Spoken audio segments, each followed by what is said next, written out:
This yoga is designed to make your life happen better. If you activate this dimension of energy, other dimensions of life will open up. One thing is, are you ready for those dimensions? So what is Kundalini? Right now, I am speaking. This is Kundalini. You are alert and listening. If you are alert and listening, that is Kundalini.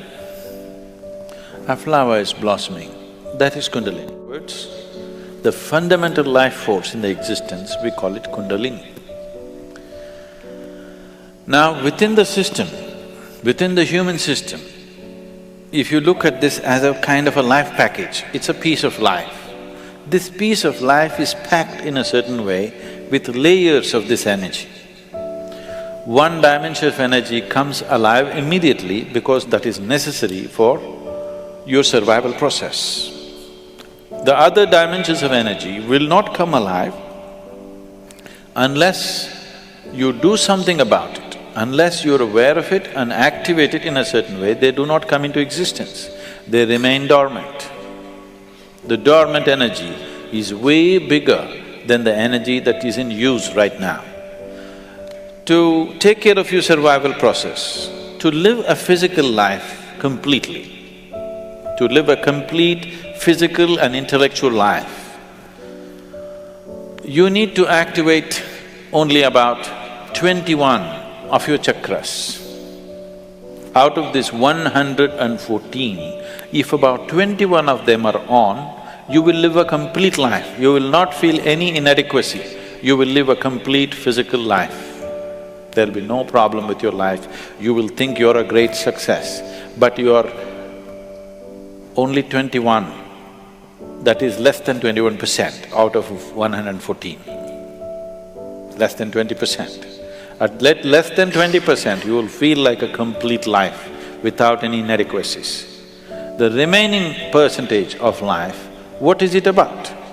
It is not even needed if your intention is just to live well.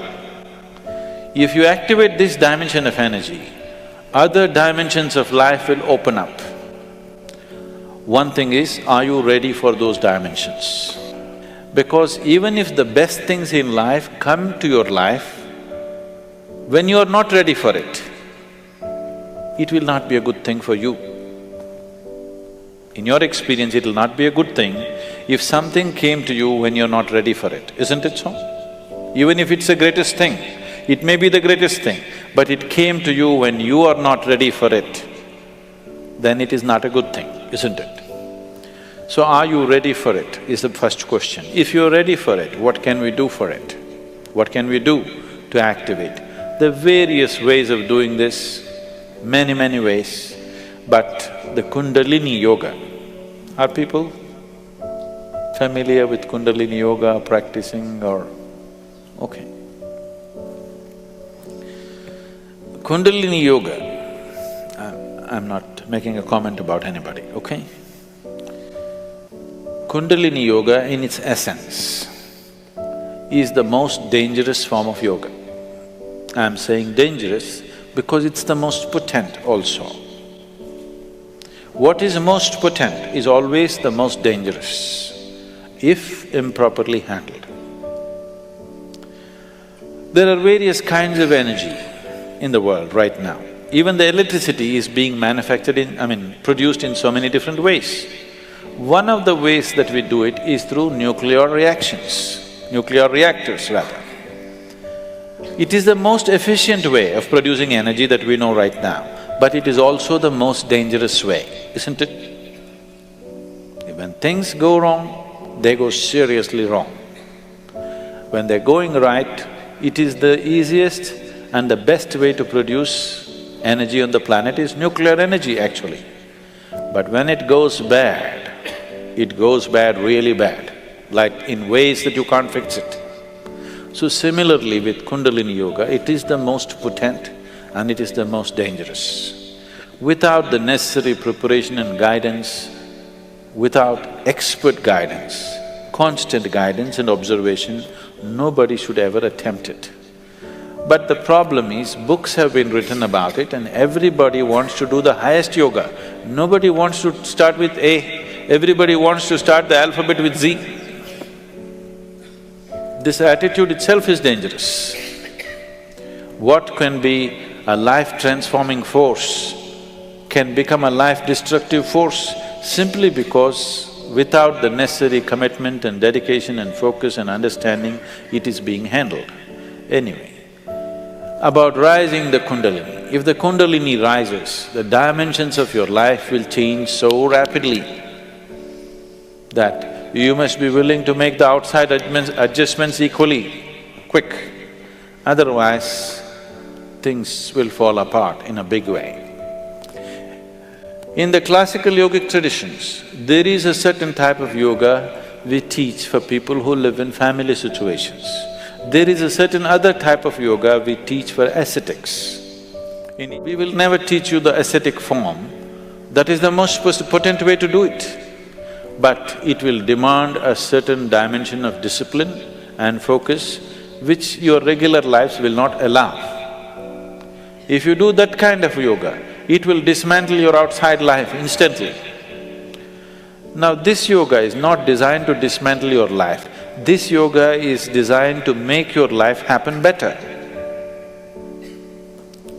When life happens better, when things happen better, you make more money, your business is going better, your profession is happening better, your generally, unfortunately, your longing to seek the higher becomes slower.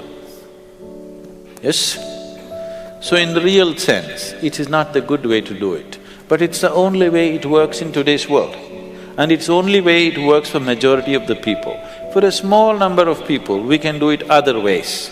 We can bypass all these things and just do very powerful ways of doing things, but it will dismantle all social structures around them, which is not good for everybody to do. So these are different dimensions. Kundalini yoga, if it has to be practiced, you must be in a certain kind of atmosphere. You cannot live in social situations and do Kundalini yoga. Otherwise, in the name of Kundalini yoga, you're doing something simplistic. Otherwise, Kundalini yoga can transform the way you are within days. Suddenly you find you are a stranger in your own home within 2 days of practice, because it will change everything about you. So can we raise the Kundalini? Yes, we can. One way is to create a conducive atmosphere so that slowly it rises. The other way is to provoke it in such a way that it raises quickly. If it rises quickly, then everything changes dramatically. If it rises slowly over a period of time, changes will happen slowly, you will be capable of handling these changes over a period of time. But if it happens very quick, then you will not be able to handle the changes. Things will look like things are falling apart. So there are different ways of doing this. How many ways? There are too many ways. I will not go into how many ways. There are so many ways of doing it. Essentially, there are 112 ways of doing it. There are 112 ways in which you can take this up. From the base to… Oh, for this you have to know the structure, otherwise it'll become very elaborate. Out of these 114 chakras, there are 7 which we recognize as 7 dimensions. Out of this, 6 are within the body, 1 just outside the physical body.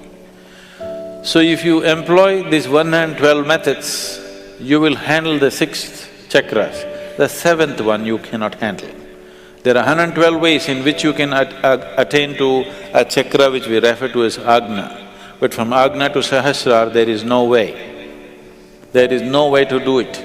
You just have to jump into an abyss.